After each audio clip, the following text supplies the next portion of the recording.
L'Organisation des Nations Naciones Unies Unidas para la Educación, Science and Culture.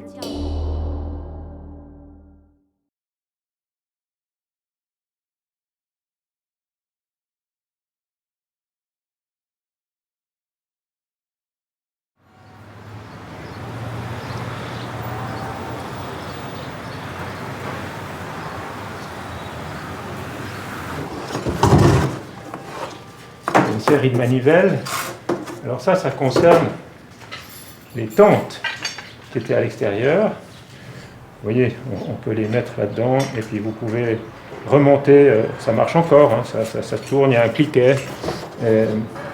Donc ça, on a gardé ça précieusement comme tout ce qu'on pouvait garder qui faisait partie de la mémoire du bâtiment. C'est des jolies pièces. Ici, il y a plein de mécanique, c'est ravissant. Vous voyez, il y a des petites vis ou des petits rivets. Alors tout ça, c'est vraiment la mémoire de la construction de ce bâtiment.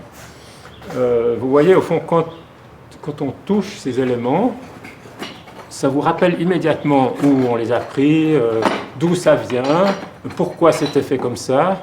On voit la matière d'origine. C'est un bâtiment, si j'ose dire, c'est fait de chair et de sang. Hein. C'est comme un être humain.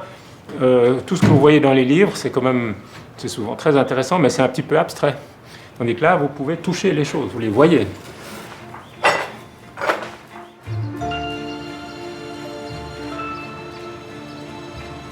Clarté, c'est le premier immeuble complètement vitré de Le Corbusier.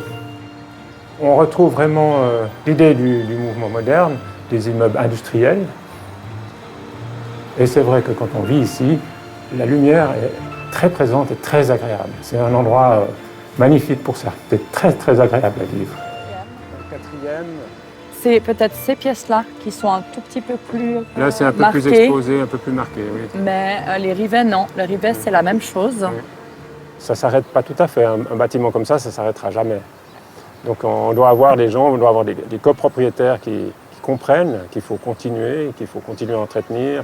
Et puis il faut qu'il y ait des équipes qui soient là pour dire « Ah, attendez, là, c'est là que ça ne va pas, il y a un petit problème. » Même si on a beaucoup d'informations, on a bien gardé tous les plans, oui, etc.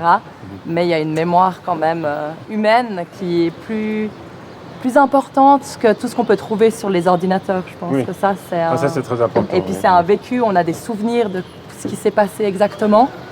Et je pense que ça, ça se transmet que de personne à personne. Je pense que ce serait bien qu'on puisse utiliser ce qu'on a conservé dans le petit local de stockage pour mettre en scène les éléments qu'on a conservés pour qu'en fait les futures générations d'architectes puissent venir voir et puis comprendre ces parties-là.